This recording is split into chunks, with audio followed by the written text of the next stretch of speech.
Hey y'all, and welcome back to my channel. In today's video, I'm showing you 3 sweet treats you can make for Christmas. They're easy to make and delicious. Now let's go ahead and get started. This first recipe is Crockpot Candy. This is an easy dump and go recipe. I sprayed my crock pot with nonstick spray. Then I added in a 16-ounce can of salted peanuts and also a 16-ounce can of unsalted peanuts. Those were both the dry roasted kind. Then I added 36 ounces of white almond bark. That was 1.5 packages. And I did go ahead and break them up. That way they would melt faster. Next, I added a 4-ounce bar of the German chocolate and also a 10-ounce bag of the peanut butter chips. I get these from Ingles, but if you can't find them, you can substitute them with more chocolate chips. And one last ingredient, I added 16 ounces of semi-sweet chocolate chips. Then I set this to cook on low for 2 hours. My crock pot gets a little hotter, I think, so mine was done after only 1 hour. Don't overcook it. You just want to let this cook long enough to melt the chocolate. I stirred this all together to make sure everything was well combined.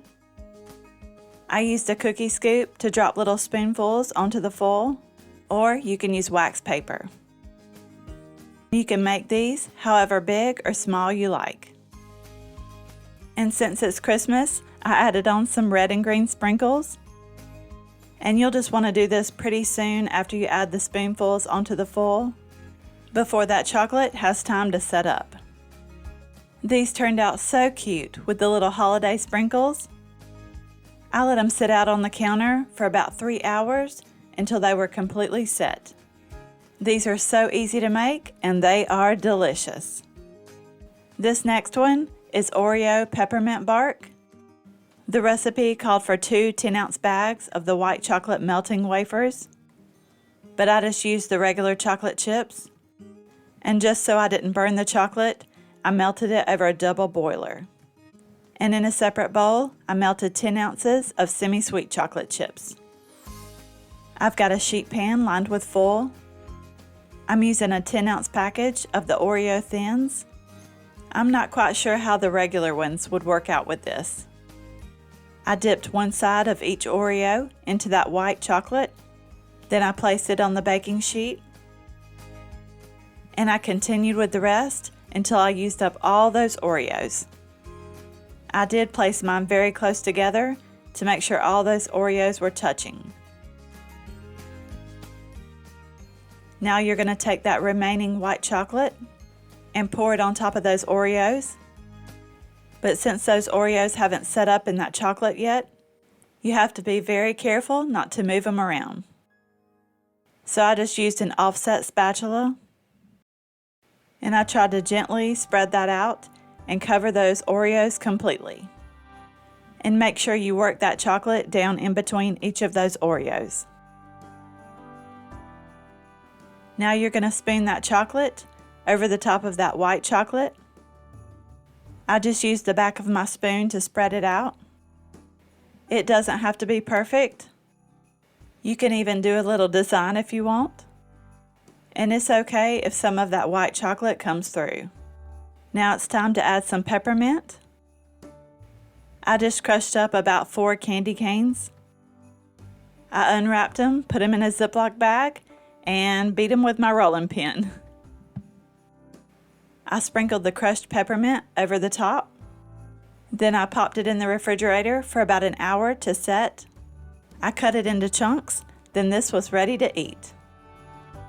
If you love peppermint, you're gonna love this. I can't wait to make it again and change it up for all the different holidays.